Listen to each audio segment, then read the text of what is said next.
Hi, this is Given from Techno Drive. Today we've got this Solarwize inverter. It's a 3 kVA 24 volts solar inverter. So this inverter has got a common problem with most of the inverters. It's error 9. Let me show you the error. Disconnect the power.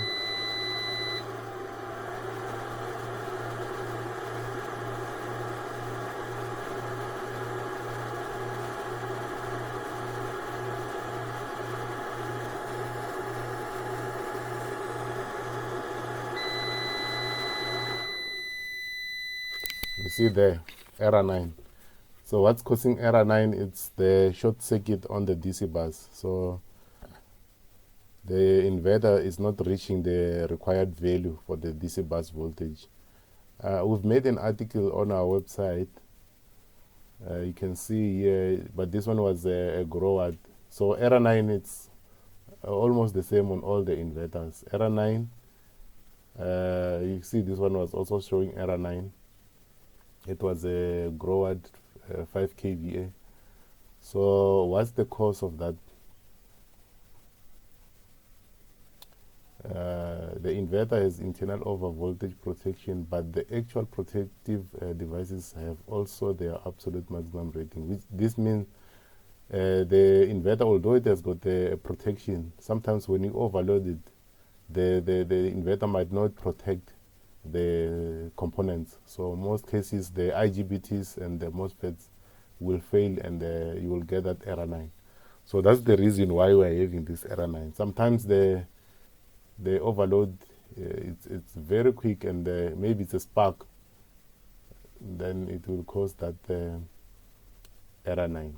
Especially with the motors. If you connect motors on inverters, when they start up, they draw a lot of current. So obviously those IGBTs, sometimes they tend to fail. Then you will have that error 9. So we are going to fix this problem. I'm sure it's the IGBTs and the MOSFETs. I'm going to take out the board, and then you can see what's wrong with it. Okay, I've got the board out. It's now on the table. If you want to know how to remove the board, you can check my previous videos. I've shown many times how to take out the boards from the chassis on the inverter. So it's quite easy. Just remove the screws, cablings, and all that. So now we are going to test and see what could be wrong. But I've already seen that here, the MOSFETs. You can see these MOSFETs. They are damaged. Okay, look at that MOSFET there. It even open up. Look at the other one there. So look at the other MOSFETs there.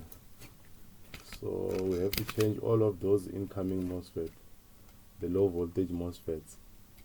All of them have to be changed. So we have to check these transistors as well and see if they're not shorted. And then we can repair this. So the other thing here, we have to check the output IGBTs. So you see this side here, those ones there, yeah, you see those big transistors there, these are IGBTs. So these are output IGBTs. They turn DC voltage to AC. So these ones, 1, 2, 3, 4, we have to check these. And the optocouplers, these are the one that drives the IGBTs. We have to check, because error 9, we have to check everything, the shorts, and change MOSFETs, and all that needs to be done. Okay, let's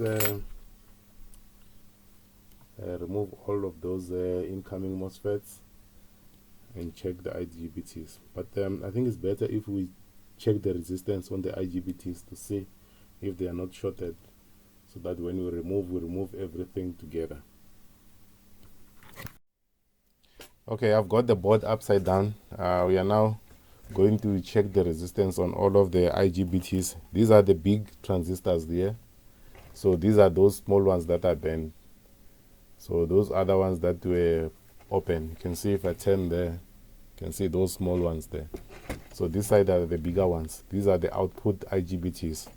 So let's check with the multimeter to see if there's no short on the output. These ones we have to change all of them.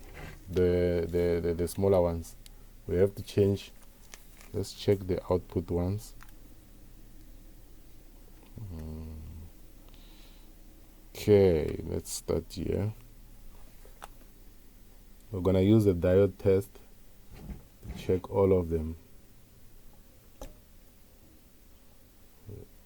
That one looks okay.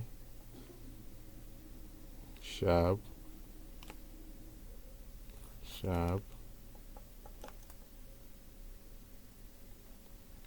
Okay. All right.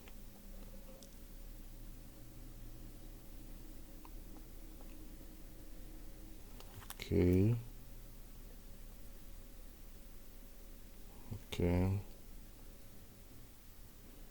All right. Okay, let's check the other side. 0.3.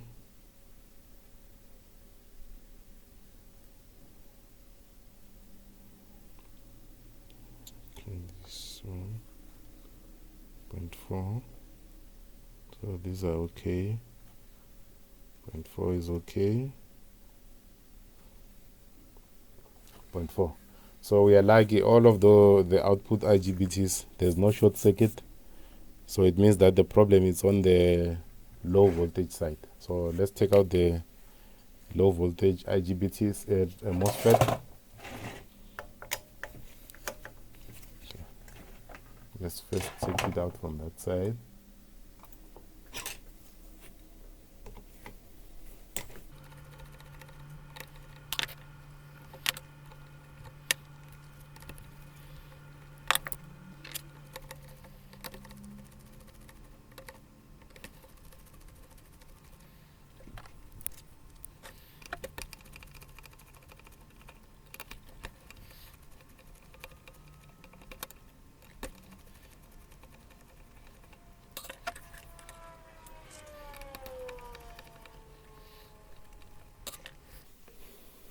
Okay, I've got all the screws out.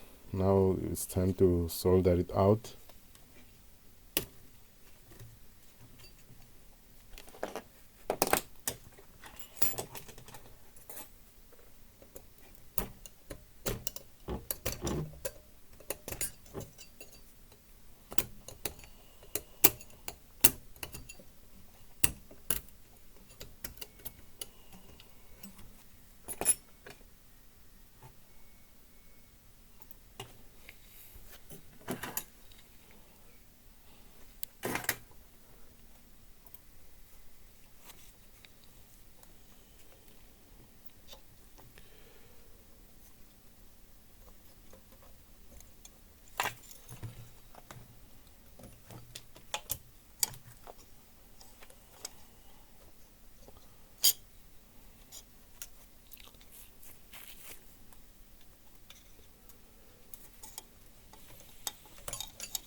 Okay, I've now removed all of the MOSFETs. These are the MOSFETs. So you can see the damage. You can see that one, the pin also bent out. So we have to change all of these MOSFET. We're not going to like maybe spare some, because this one you can see there's a crack. Let's try and focus. Yeah, you see there, this one has got a crack right there. So we can't. Okay, yeah, so we're gonna put new transistors.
So what I was doing, I was just cleaning the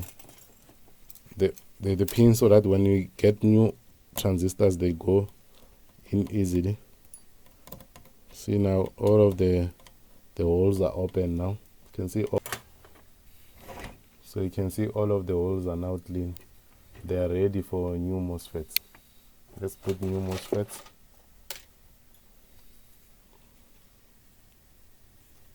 So the MOSFET that you're gonna use is more powerful. I'm gonna show you now. So this is the MOSFET that you are going to use. It's IRFB4110. IRFB4110. So if you wanna look at the ratings, let me show you the ratings. IRFB4110, it's 100 volts, 180 amp. So this is the MOSFET that you're gonna use. It's sold locally for 89 rands. If you wanna buy it, I'll send you the link on the description. You will see the link there where to get this MOSFET. So these are very powerful MOSFET. You can also use it on a 48 volts inverter. You can use it from 24 volts up to 48 volts. So because it can go up to 100 volts. So 48 volts can handle it nicely. So, and it's a high current, 180 amp. So if it's 4 of them like that, then you're gonna have a high current. So they won't blow easily.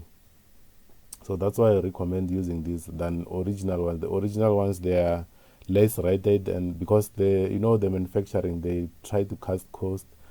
They will try to do their best so that they don't spend as much. But when it comes to repairs, it's better to use powerful MOSFET so that the inverter will last longer. So we recommend using this for the inverters on a low voltage MOSFET. These are very, very good MOSFET. We never had some returns once we use this MOSFET.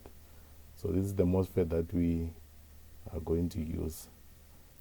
Okay, let's put them in, then we can see how it goes.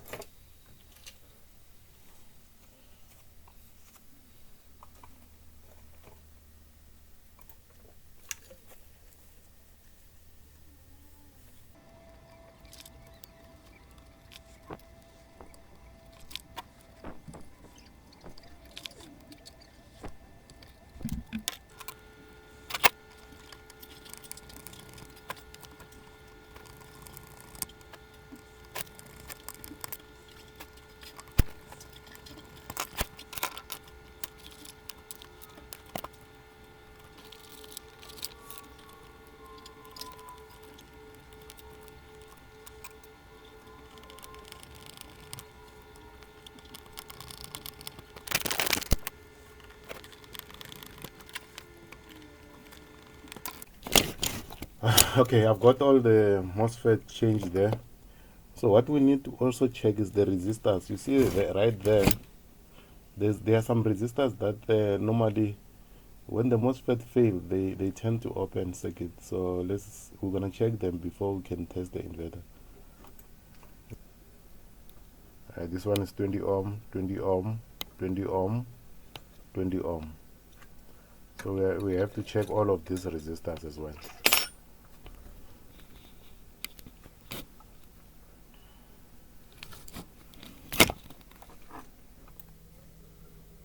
Okay, we are now going to check all of the resistors.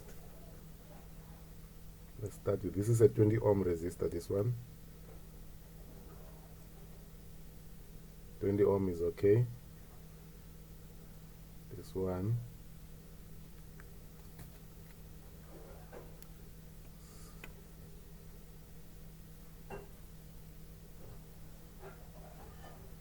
The ohm is okay.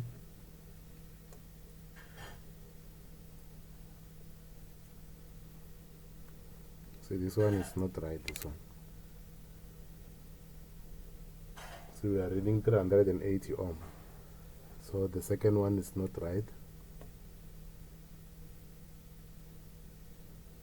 20 ohm is okay. So we have to change this one. Let's check the other side.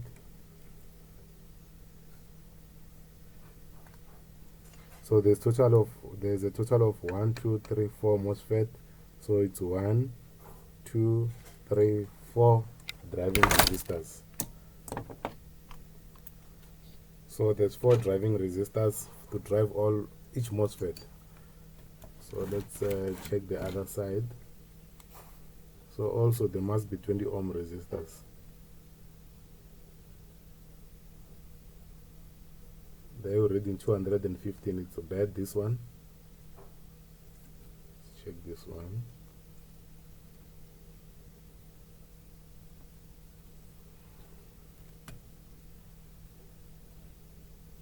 One kilo ohm is also bad.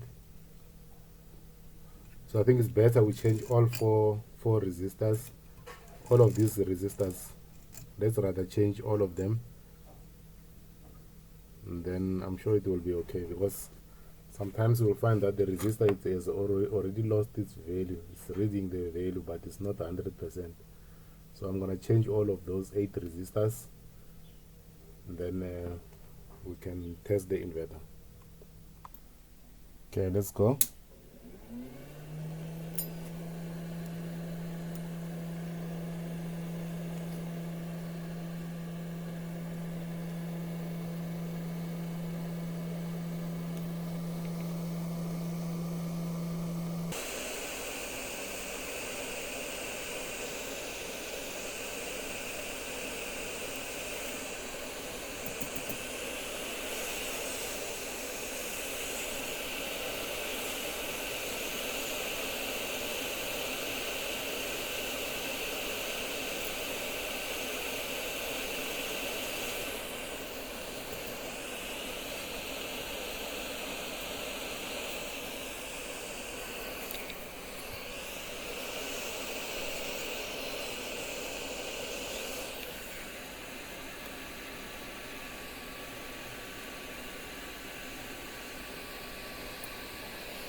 Here's the new resistors.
Okay, I've changed all of the resistors.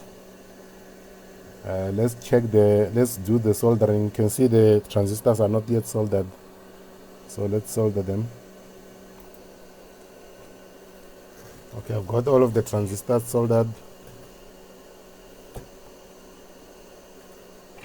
And the legs are cut.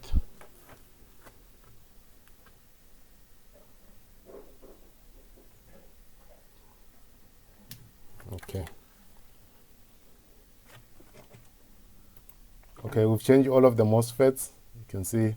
But now there's one more thing that we need to do. You can see that side there. Right there, there's some black marks because of the bedding old IGBTs. So it's good to clean those residuals before we can put back the power, because this is not good. Just use the earbud just to clean there.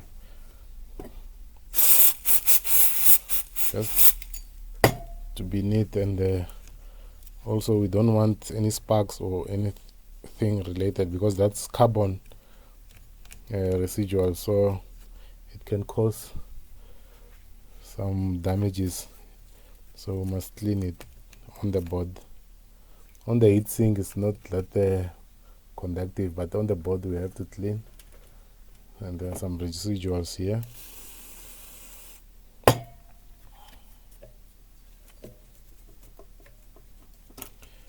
Yeah, let's hope it's only this problem, the MOSFET and those resistors. If there's more, then it means that there's more work to be done. Okay, I think it's the moment that we've been waiting for. Let's test it and see if there's any change.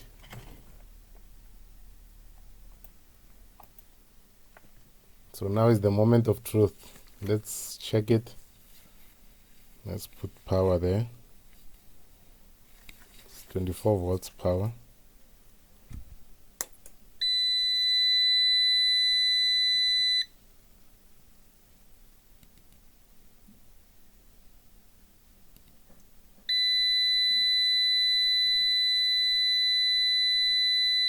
So now we are getting 0, 1. I think it needs the fence.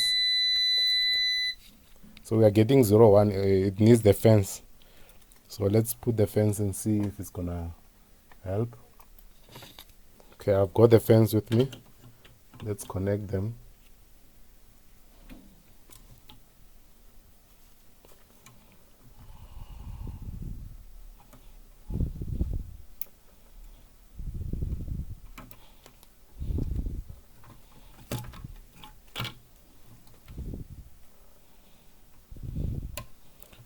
So some of the inverters, they can work without the fence. Some of them, they can't start.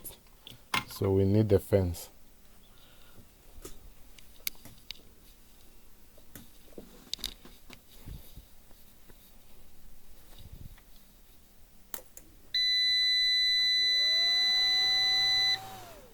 One is not turning. So.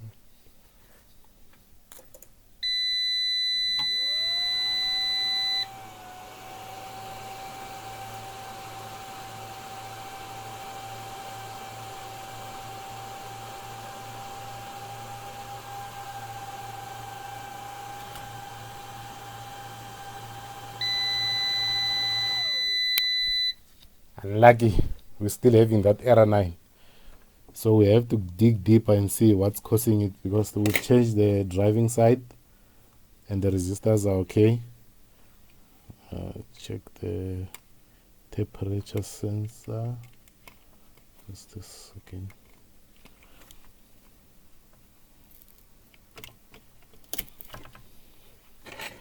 Error 9 is still there. Let's try again. I see I forgot to connect this temperature sensor. I'm just gonna test it again, but I don't think it's related to error 9. Let's try again.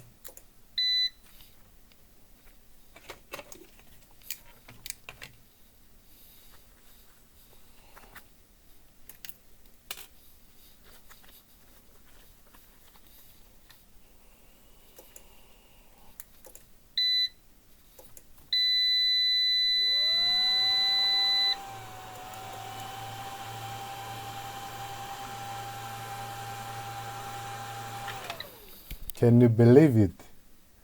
So that temperature sensor, it's causing the error 9. That's one of the unique things I've never came across. You learn every day, eh? Because you can see we've got 220 now. So that temperature sensor, I'm sure it's connected to the MOSFETs to cut the gate voltage, so that the MOSFET won't produce voltage. Then obviously you're gonna get error 9, but it looks okay. Let's try again.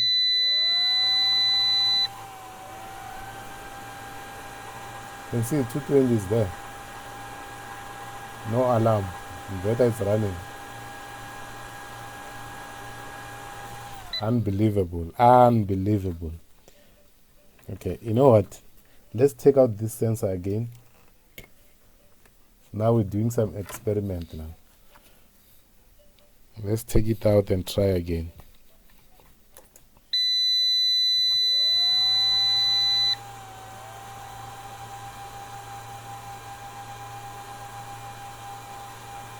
Now it's running. But you can see the voltage is dropping. So that sensor can cause multiple faults. You see now it's giving error 5 when that sensor is not there. Before it was giving error 9. So yeah, let's just put it back to avoid more problems. But that was the repair. We are now done. The problem is sorted. Plug it again. You can see the inverter is okay. 220 there.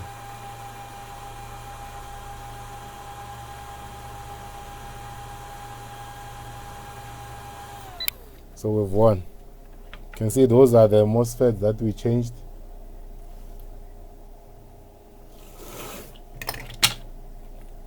The IRF and the inverter is working okay. So thank you very much for watching the video. Hope to see you on the next one. And don't forget to subscribe and like the video. See you again. Thank you.